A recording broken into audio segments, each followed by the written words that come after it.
guys, we have the Canon printer for repair. The model is G2020. Okay.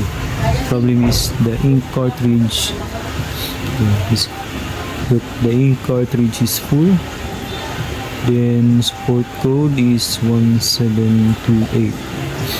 Okay, so the problem is the maintenance cartridge. Okay, the status is orange, then steady green. Then here on the LCD it says maintenance cartridge is full. Okay, what we will do is we will replace this one, guys. This is the maintenance chipset. Okay, you can buy this at Shopee.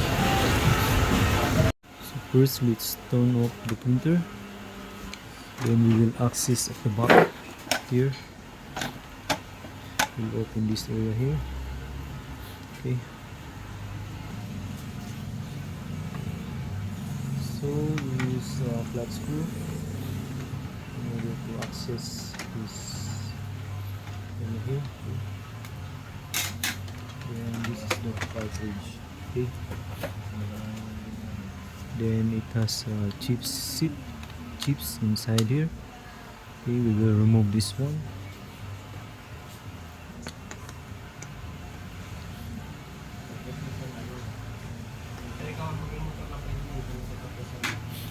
Then after removing this one, let's remove the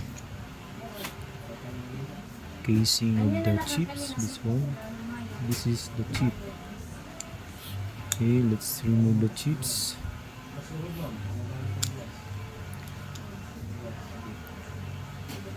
Okay, after removing the chip, we will replace this.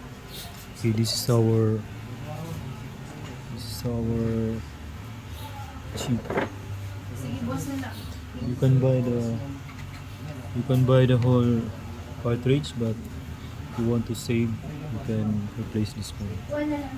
Okay, you can buy at Shopee store.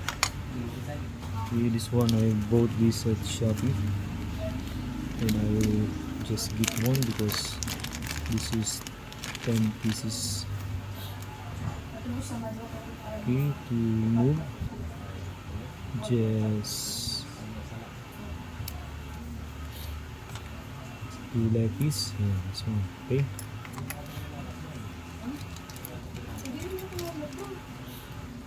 Then this is our old one. This is the old one. This is our new one. Okay.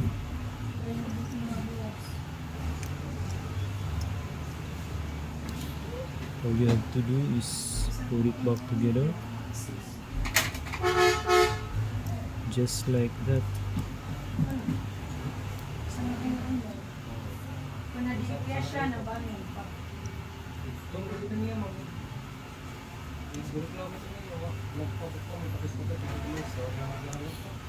Okay, then let's attach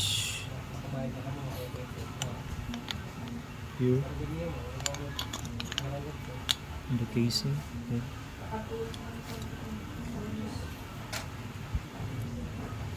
Put back the screw, and that's it.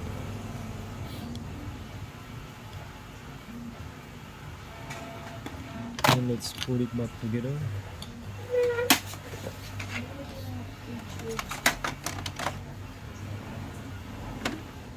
Just like that. Now let's try to power it on. Oh, there you go. No more error.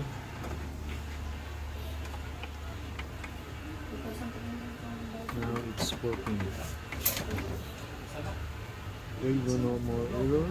It says copy. 100% okay.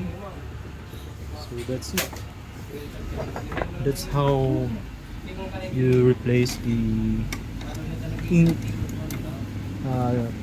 chips for the maintenance box. Okay, bye-bye.